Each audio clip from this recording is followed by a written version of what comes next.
Hey guys, and welcome back to the show. I am your host, Megan Hardy, and the founder of Fitness Uncharted, which is a women's health and fitness coaching company designed to help women lose body fat, build lean muscle, improve their metabolism, and feel empowered to take control of their health, fitness, and life.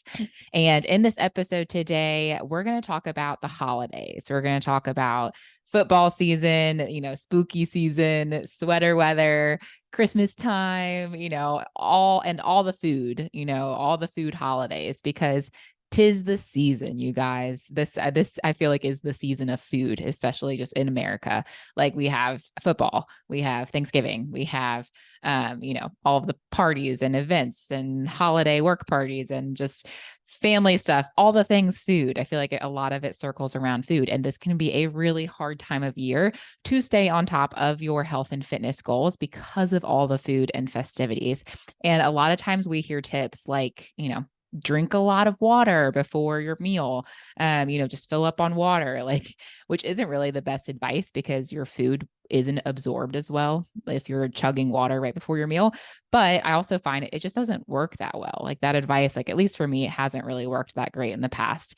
And why this topic even came up, I actually hadn't planned on having this episode, but I'm inserting it now because I'm moving around some of my episodes here that I pre-record. But I am inserting this because I actually have a friend who requested this topic. She was like, you should totally talk about this on your podcast because of a situation that came up in the recent months where we were actually at like a family friend gathering, and my friend, her daughter actually made herself sick to her stomach by overeating.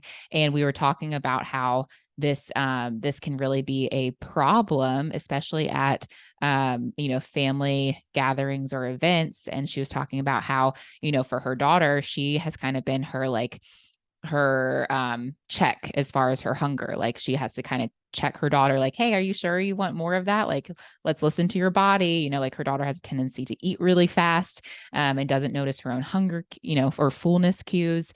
And then also we were talking about how she's like, I think a part of it is also for her daughter. She was like, I think it's also maybe some like social anxiety. Like, I feel like maybe she feels a little bit awkward and maybe just like, it's just like, I'm going to keep on eating, like, because that's something to do. And I feel kind of awkward. And she's kind of at this fun, but awkward age where like, she's like, I think it might be partly that. And so I was like, wow, I told my friend, I was like, I can totally relate to her because that's me 100%. Like even at some of my own like family gatherings, like it was funny because I told my friend, it's like, I don't feel awkward because it's my family or my friends, like those people close to me. But sometimes I just find myself, gathered around the food or just kind of overeating or like literally when I don't know what to do with my hands or my mouth, I'm just going to fill my mouth with food. And so I was like, I totally understand that. And I even feel like even generationally that can get passed down where it's like a lot of the tendencies of either overeating or having some of those emotional relationships with food can be passed down from generations. And then the holidays and events like this can really just heighten it and make it really, really challenging and really difficult. So that's why today I want to talk about some of the reasons why we might be eating too much and overindulging, overeating, especially at these types of events. And then also I want to talk about what we can do about it. And this is not going to be like an end all be all. There's so many more tips out there that I could probably give you. But just some things that I noticed personally for myself, some of the reasons why I tend to overindulge and overeat. And then also some things that have helped me and helped heighten my awareness of it. And the first step is awareness, right, you guys? So let's jump in. A couple things, a couple reasons why we might be eating too much at some of these events. One is boredom. Like you're just bored. Again, you don't have anything to do with your hands or you don't really know what to talk about. So you're just going to fill your mouth. You're just kind of bored.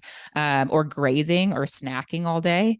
That's another really big thing. Like think the football parties or whatever with finger foods lying around, like you're not actually eating real meals. Or at Thanksgiving, like your family might be one that does like kind of just finger foods or grazes all day for a good portion of the day. I know myself personally at Thanksgiving, the hardest thing for me is appetizers. I will fill up. I will stuff myself full on appetizers and like literally not even be able to eat the meal because I'm so full of appetizers. But now I know that about myself. And so I've learned things which we'll talk about that have helped me to not overindulge on the appetizers when I get there so that I can actually enjoy Thanksgiving dinner. But grazing and snacking all day is a big one. Social anxiety or nervousness, like I mentioned with my friend's daughter, and even some things I've experienced myself. The social anxiety aspect is, I think, such a huge component for a lot of people. Like we turn to food when we don't know what to do. So there's that social anxiety, nerves, fasting, or showing up too hungry because you're trying to save calories. That is another big one. I know a lot of women who do this and then they tend to totally go off the deep end, just to dive right off of the diving board, right into the deep end, sink to the bottom and never come up because they fasted, they were trying to save calories, and then they just completely go overboard. Another big one is seafood. So if you see it, you eat it, right? Right. Who here, does that? I know I personally, that's one thing that's hard for me is if I see food, I want to eat it. If it's sitting on the counter, man, it looks so good. It's right there. And especially when it's foods like that you didn't have to prepare, or like veggies you didn't have to cut up, or meatballs you didn't have to make, or anything like that. Like it's just sitting out there. It's just so tempting. And if I see food, I want to eat it. Another one could be eating too fast. So like not listening to our body's fullness cues. That's a really biggie. And I think that's another one that my friend's daughter, she was talking about. She's like, she doesn't listen to her own body's fullness cues. She's like, I don't even know that she's aware of them because she just expects me to tell her when to stop eating and doesn't actually listen to her own body. So that's something that they're working on. Another really big one could be peer pressure, family pressure. Who here hasn't been pressured into eating more food by your mama? Or grandma pressure. Come on now. Grandma pressure is a real thing. I unfortunately have lost, and I'm going to try not to cry while I say this, have lost both my grandmas in the past, within the past year or two. And loved them both so dearly. But those ladies also know how to pressure you into eating some food, right? But what's really cool, and we'll talk about tips again here in a second, but like they finally came to respect the fact that I was not going to overindulge. Like if I said, I don't want a piece of pie right now, I don't want a piece of pie right now, grandma. So leave me alone. But anyway, that's a really real thing for a lot of people. I was just talking with a client actually who is Hispanic, and she was like, girl, you don't realize, our culture is we eat the food. Like you are supposed to eat the food on your plate or you are going to offend someone. And I was like, yeah, you know what? Culturally, like there's certain times where you might not be able to abide by your ideal health or fitness goals. But I was like, hey, we're going to work with you on this too, because for me personally, I know that my family has finally come to accept the fact if I say no, I mean no, and I don't want it. But also if it's like a cultural thing for you where you really you have to eat that food on your plate, there's also other things that we can do too to help set you up for success leading into those meals with family where you have to eat everything in front of you. So anyway, let's talk about some of the things that we can do, jumping into some of those. So for boredom, if you find that you are the person that is, boredom eating, then one thing that really will help is structure the day so that you have activities outside of food. So like keep your mind stimulated and or your hands busy. Both of these things, like if we are just mindlessly eating and bored, that's one thing. And also some of us just like want something to do with our hands or something to like put in our mouth, and like I'm trying to avoid it. That's what she said moment right here. But so do things like puzzles, like who here likes a Sudoku puzzle, like do some Sudoku puzzles, board games, like that's something you can do with the family, or the kids. Like my niece and nephew love any kind of board games. Like I could easily do that with them while I'm hanging with family. Outdoor activities, amazing. If you can get outside and actually get active, even better. But even just going to sit outside versus staying cooped up in the house where all the food is, really helpful. Or literally pick up crocheting. Like, I'm so serious when I say keep your hands busy. If your hands are busy doing something, then you can't be stuffing food in your face, right? So crocheting, or do that while you're watching the football game. Like, if you're whether you're into football or your husband is, and you're around a bunch of football parties and games, take up some crocheting or something literally to do with your hands. Like, or if you're just by yourself with your husband, fold some laundry. Like, find things to keep yourself busy. Arts and crafts are a great way to do that, like crocheting, or just, the adult coloring books or whatever, but something to keep you busy so that you're not boredom eating. And also that could look like something that is just mind stimulating as well. And then for our grazing and snacking all day, don't. That's what I have to say about that. Do not graze and snack all day.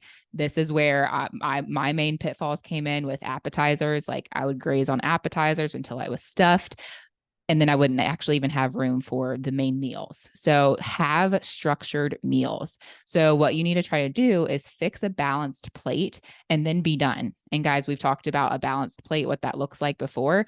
That's, a healthy fat, a protein, and a carb source. And fix a nice, full, healthy plate and then be done. Like, don't graze over and over again at the counter. Don't keep going back and back and back.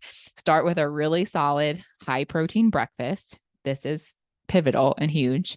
So, like, aim for at least 30 grams of protein, if not, 40 to 50 plus grams of protein at breakfast. And then for lunch and dinner, even if it's finger foods. So even if you are going to the football, watching party, whatever, or Thanksgiving, don't treat it like finger foods. Fill a plate with, whether that's your wings or your meatballs and your veggies and hummus and whatever else. Fill your plate, and then don't keep going back for thirds and fourths and fifths and sixths. Like, stop grazing. I will say, I personally, even to this day, probably go back for at least seconds. So I'll fill up and I'll try to make it really good plate. And then I might go back for a little bit of nibbles after that, but I really try to cut it off there. So don't be grazing all day, because it's going to be hard to know how much you're actually consuming, and you're probably going to overindulge way further by the end of the day. And then as far as social anxiety and nervousness, this is a really hard one to address, because it's usually more deeper rooted. If you are finding that, like, you're showing up to events or like just being around people and socially and having a hard time with anxiety or feeling nervous, try to engage in the conversations. So, try to engage more instead of like filling your mouth with food. Again, this goes back to what my friend and I were talking about with her daughter. She was like, I think she just felt awkward and felt like nervous. And that's what I want to help her work through. To like try to engage in conversations and or apply some of the boredom principles here too. Like, keeping yourself busy, your mind stimulated or your hand stimulated, something to do. Like, find that thing to do and something to keep you busy that isn't food. And I actually really relate to this a lot here, because I actually joke that I feel like a dude, in the sense of sometimes when I'm, going to things with a bunch of other girls and we're just all going to sit around and talk, I'm like, I need something to do. I'm like, I feel awkward. Like, I don't want to just like sit and stare and talk.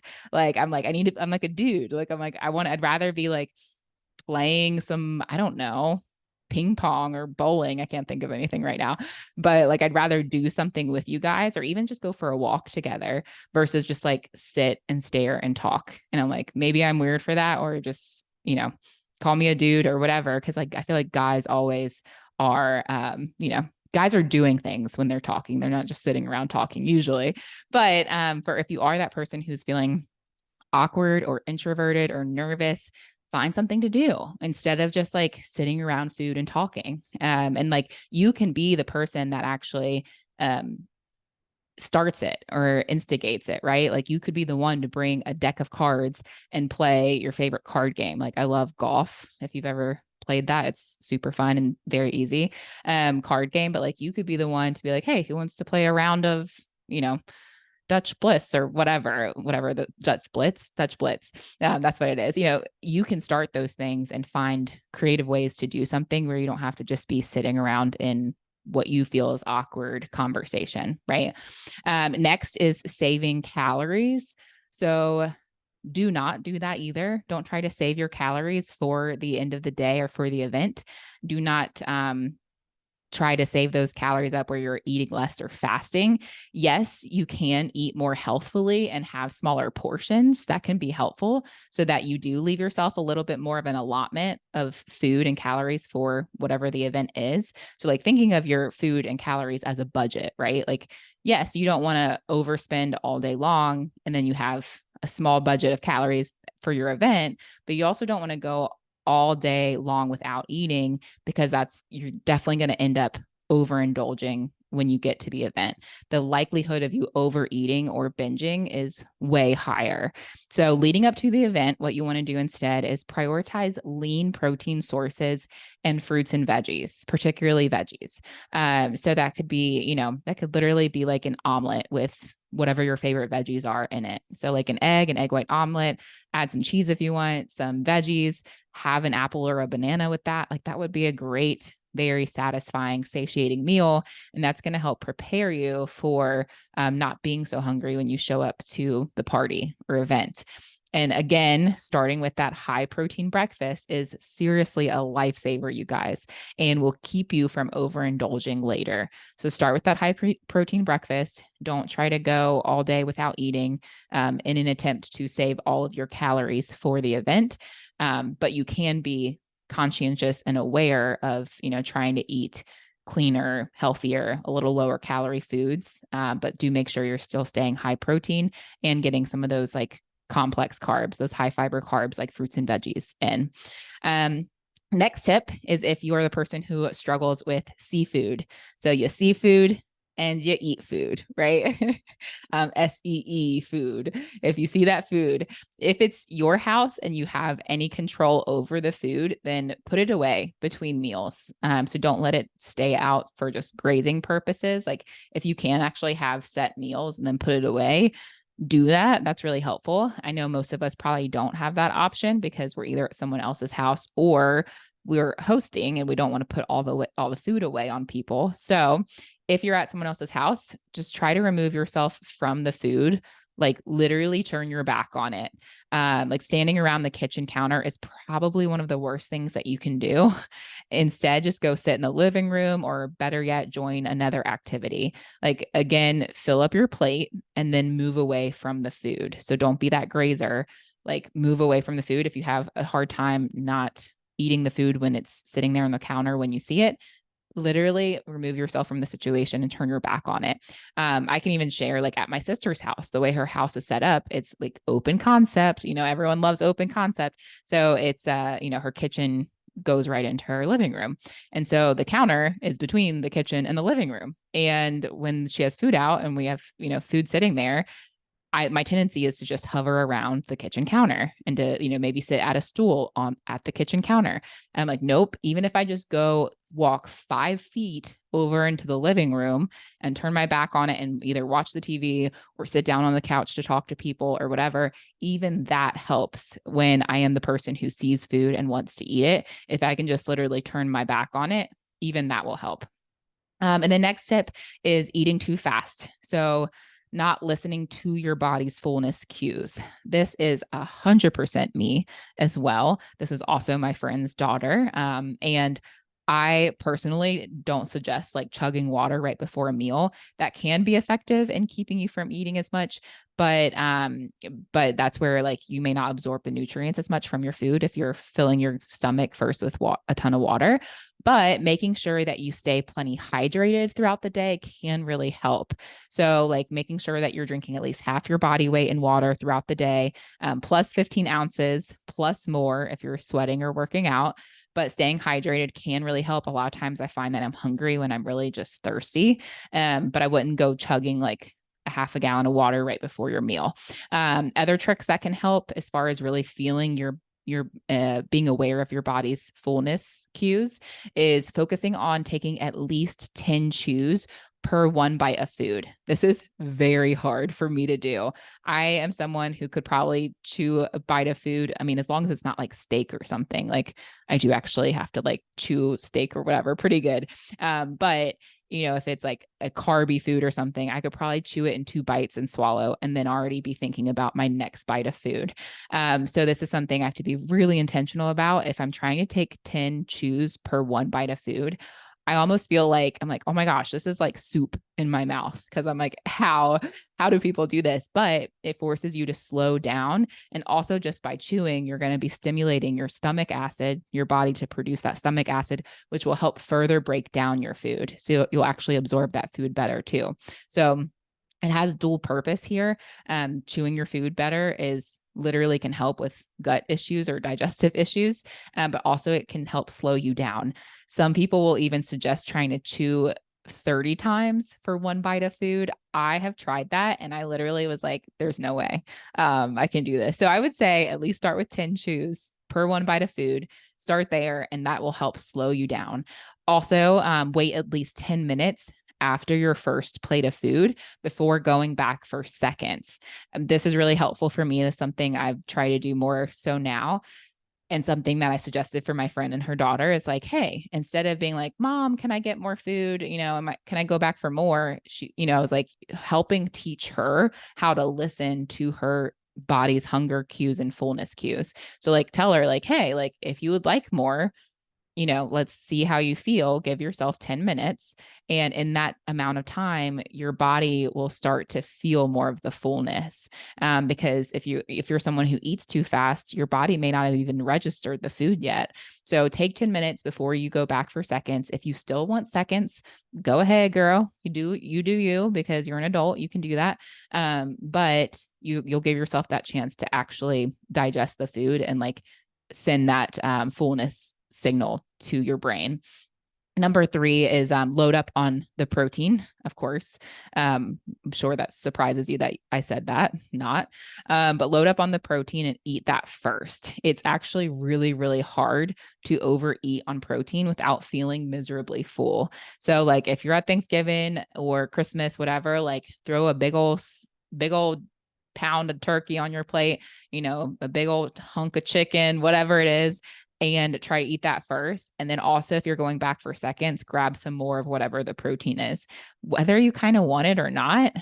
You grabbing more and eating more of that protein, it's really hard to overeat on protein. Like you're going to, without being really miserably full. So it's going to slow you down on all the other like fatty and carby things available. Of course, you could still get those things too, but really try to fill up on that protein because it's going to take you very far, especially if you're someone who does not recognize your body's fullness signals very quickly or easily. Protein is your best friend. Let me tell you that. Just watch out for the turkey with the tryptophan. It might make you real sleepy. So get ready for a nap if you're loading up on the turkey. But then also last one is the peer pressure. If you are someone who struggles with the family pressure of eating or grandma's pressure is the hardest pressure, you guys. That or mama's. I don't know which is worse, but what you really need to do here is set boundaries. Okay. One book recommendation that I would make is go pick up and read the book called Boundaries by Henry Cloud and Dr. John Townsend. It's really life-changing. I actually have another girlfriend, a different one, who really had some boundary issues with a parent. And she read this book and like they have the best relationship now, her and her mom. But prior to reading the book, she was like, had a really hard time putting some healthy boundaries in place because there's so much that goes into it. With especially between parent and child, creating those boundaries can be really hard if you haven't done that growing up or had healthy boundaries growing up. But we talked about this topic some in our recent episode, how to deal with unsupportive people on your fitness journey. So I won't dig really deep into this topic. Go listen to that episode if you missed it, because that was a really good one, especially if you're someone who doesn't have supportive people in your life on your fitness journey. You definitely want to go listen to that. But you guys, you have to take responsibility for your health. At the end of the day, you have to make choices that you feel good about. And by changing your habits, you might ruffle some feathers at first. Like my grandma was not happy at first when I told her. She makes this like amazing chocolate fudge. Like, oh gosh, it's so good. But I was stuffed, literally stuffed from our Christmas dinner at her house. And I'm like, I don't want dessert yet. Like I'm full. And, she was like, what? Like, of course, but I made this chocolate fudge, whatever. And I'm like, I love you, grandma. Literally, you can be so nice. Like, I love you, grandma. I'm just so full. I might have some later. And whether you actually plan to or not, that's your call. But that always helps me when I'm like, yeah, I might have some in a bit or later. May or may not actually do it. I don't know. But to be like, I just can't right now. Like at the end of the day, you have to feel good about the choices that you're making. And eventually people oftentimes get on board. Like I will say at first, when I said no to food, whether that was a parent or a grandparent, whatever, who had an expectation of me eating a certain amount of food. And especially like I understand they put their heart into making this food for you. Like they want you to enjoy it. But at the end of the day, if their intention is for you to enjoy yourself, are you actually enjoying yourself if you're stuffing yourself to the point of misery with food? I would say no. So maybe even having that conversation with them, like, hey, I so appreciate you making this food for us. Like, I know you put your heart into it. It is delicious. Like, I love your food and love eating it. I will have some of this later, but like, I know your intent is for me to really enjoy myself. And I won't even really be able to enjoy it right now because I'm so full. So like those people oftentimes get on board when if they understand like, hey, she's not budging on this. And also like, let her live her life and actually feel good, enjoy herself. If they actually care about you, then they will let it go. But you may actually inspire someone else too to make better choices. So like I said, it's, this is kind of going back to the how to deal with unsupportive people on your fitness journey, the prior episode, but this is something for me that has improved over time where I don't feel as much family pressure to eat food at these events, but it definitely used to be there really, really strongly. And even still sometimes, you'll get people like, oh, is that all you're eating or whatever? And it's like, okay, I might go back for seconds. Like that's actually another tip, you guys, that I usually do is at Thanksgiving especially if I haven't prepared the food or maybe it's someone else's food I haven't had before. So I'm not sure how I'll like certain items. I will get a smaller plate and, maybe half fill my plate and then I'll go sit down and eat it. And then I'll wait 10 minutes. And then I'll go back for the items that I really, really liked. So whether that was the sweet potato casserole or the green bean casserole or some more of the protein or whatever, like I'll actually decide, okay, like I'm not a huge stuffing fan myself. So like at Thanksgiving, I can almost always pass up on the stuffing. I know some of you listening to this are probably like, okay, I'm not going to listen to your podcast anymore because I love stuffing, but I really don't care for stuffing. So like I might try a little bit on my plate just to give it another whirl once a year, but that's probably not what I'm going back for. And I don't want to fill up on some stuffing. So I'm going to go back for a couple of those items that I really, really enjoy. But needless to say, create those boundaries with your friends and family because you have to feel good about the choices that you're making for yourself. So there you have it, you guys. The holidays can be really tough, especially if you're introverted or feeling awkward, or if you already have some unhealthy relationships with food. So next time you're at a party or event, just be mindful of your tendency to overeat or to, hover around the food table. Me. So just like create that awareness. And then you can make a conscious effort to change your habits and patterns. And it will take a conscious effort. And, you will have to practice it, but you will feel so accomplished when you're actually able to enjoy yourself at the next family gathering without stuffing yourself, right? So as always, I hope this helps and I'll catch you on the next episode.